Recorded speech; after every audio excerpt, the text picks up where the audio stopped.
દરરોજ આપણે બાળકોને શું આપે તેનું ટેન્શન હોય છે, તો આજે એકદમ સરસ એવો નાસ્તો લઈને આવી છું. એકદમ હેલ્ધી છે, બાળકોને તો મજા જ પડી જવાની છે. ચાલો ફટાફટ રેસીપી શરૂ કરી લઈએ. અહીંયા આપણે 1 વાટકી ઘઉંનો લોટ લીધો છે. તેને મેં એકદમ સરસ રીતે ચાળી લીધેલું છે. તો અહીંયા આપણે એક મોટા બાઉલમાં એડ કરી દઈશું. ત્યારબાદ તેમાં સ્વાદ અનુસાર મીઠું એડ કરીશું અને અહીંયા 1 ચમચી હું ઘરનું ઘી એડ કરી રહી છું. તમે કોઈ પણ ઘી એડ કરી શકો છો. અહીંયા આપણે ઘી એટલા માટે એડ કરીશું કેમ કે જે આપણો નાસ્તો છે તે એકદમ સરસ એવો ક્રિસ્પી બનીને તૈયાર થશે. હવે આપણે બરાબર મિક્સ કરી લેવાનું છે અને તેમાં થોડું થોડું પાણી એડ કરી અને લોટને બાંધી દઈશું. આપણે જેમ નોર્મલ લોટ બાંધીએ છીએ એ જ રીતે આપણે લોટને તૈયાર કરી લઈશું. અહીંયા મેં થોડું તેલ લગાવી અને લોટને ફરીથી મસળી લીધો છે અને નાની નાની લુવિયા કરી લીધી છે. હવે આપણે જે નોર્મલ જે રીતે આપણે રોટલી વણતા હોય છે એ જ રીતે આપણે રોટલીને તૈયાર કરી લઈશું. તો અહીંયા હું બધી જ રોટલીને આ રીતે વણી લઈશ. તમે જોઈ શકો છો એકદમ જાડી નહીં, પાતળી નહીં, એ રીતે મેં રોટલી તૈયાર કરી લીધી. અહીંયા હું બીજી પણ એ જ રીતે રોટલી તૈયાર કરી લઈશ. હવે આપણે જે રોટલી વણી દીધી છે તેના પર આપણે 1 ટેબલસ્પૂનથી અડધું આપણે તેલ લગાવીશું. આ રીતે એકદમ સરસ એવું બરાબર તેલ લગાવવાનું છે.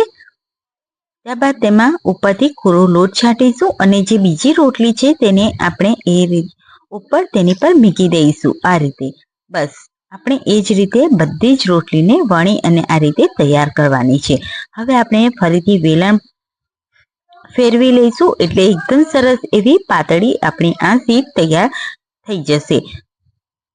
અહીંયા હું બીજી પણ એ જ રીતે બતાવી રહી છું. તમે જોઈ શકો છો રોટલી વણી અને તેલ લગાવી અને કોરો લોટ છાંટી અને બીજી રોટલી આપણે ઉપરથી મૂકી દેવાની અને આપણે વેલણ ફેરવી લેવાની. એકદમ સરસ એવી પાતળી શીટ તૈયાર થઈ જશે. હવે આપણે ગેસ ઉપર એક તવો મૂકીશું. તેના પર આપણે જે શીટ તૈયાર કરી તે મૂકીશું અને એકદમ આપણે કાચી પાકી તેને શેકી લેવાની છે. તમે જોઈ શકો છો અલટ પલટ કરી રહી છું ઘડીએ પડીએ. તો આ જ રીતે આપણે અલટ પલટ કરી લેવાની છે. હવે આપણે ગરમા ગરમ તેને કાઢી લઈશું. તો આપણે જે 2 શીટ આપણે લગાવી હતી તો આપણે એક શીટને આ રીતે ઉખાડી લઈશું. તમે જોઈ શકો છો એકદમ સરસ એવી શીટ છે તે નીકળી ગઈ છે. હવે આપણે તેને સ્ટોર કરવા માટે અહીંયા આપણે એક કોટનનું કપડું લઈ લઈશું કે કોટનનો રૂમાલ લઈ લઈશું. તેના પર આપણે આ રીતે એડ કરી અને મૂકીને રાખીશું. હવે આપણે એક સ્લરી તૈયાર કરવાની છે. તો અહીંયા હું 1 વાટકીમાં 2 ચમચી આપણે ઘઉંનો લોટ એડ કરીશું. તેમાં ગરમ પાણી એડ કરીશું અને સ્લરીને તૈયાર કરી લઈશું. આપણે ઘઉંના લોટથી સ્લરી બનાવી રહ્યા છીએ તો તમારે ગરમ પાણી જ એડ કરવું પડશે.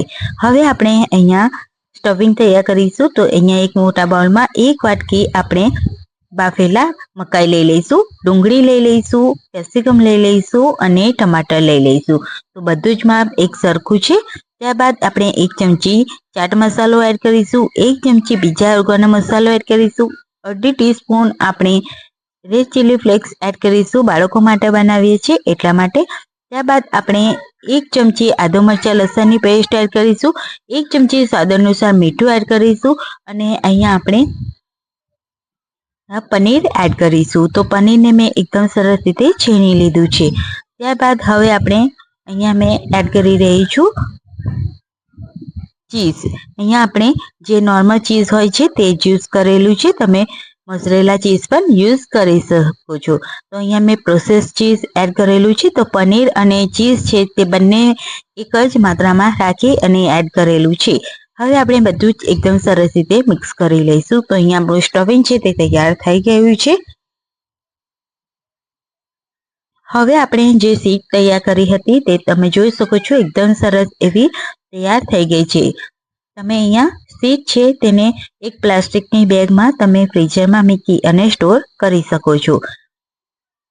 એકદમ સરસ એવી શીટ તૈયાર.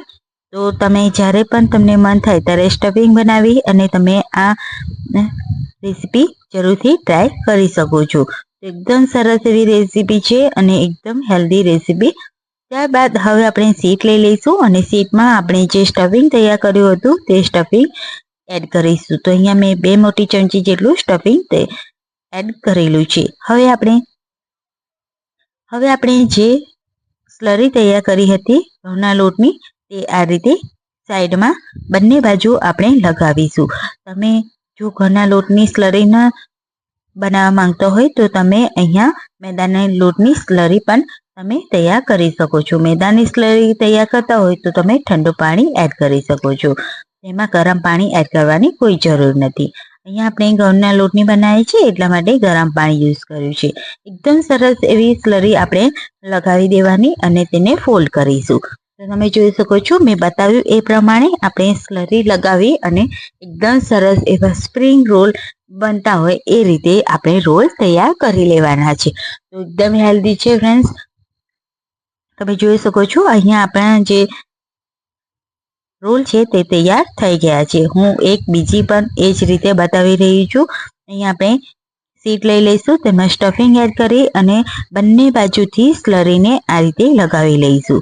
હવે આપણે આ રીતે બંને બાજુથી ફોલ્ડ કરીશું અને ફરીથી તેને આપણે સ્લરી લગાવી લઈશું અને રોલ તૈયાર કરી લઈશું. તો ફ્રેન્ડ્સ આજની રેસીપી તમને કેવી લાગે છે ફ્રેન્ડ્સ જરૂરથી મને કમેન્ટમાં જરૂરથી જણાવી દેજો. અને થોડી પણ તમને રેસીપી પસંદ આવી હોય તો એક લાઈક અને એક સબસ્ક્રાઈબ જરૂરથી કરી લેજો.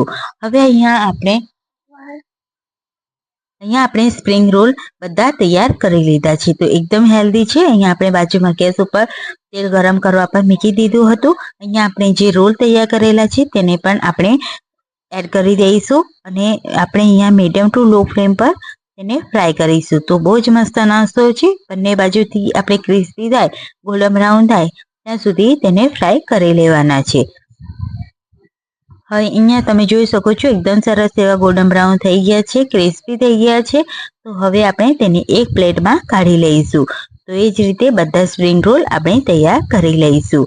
તો તમે જોઈ શકો છો એકદમ સરસ એવો આ હેલ્ધી નાસ્તો તૈયાર થઈ ગયો છે. તો ફ્રેન્ડ્સ આજની રેસીપી તમને કેવી લાગી મને કમેન્ટમાં જરૂરથી જણાવજો.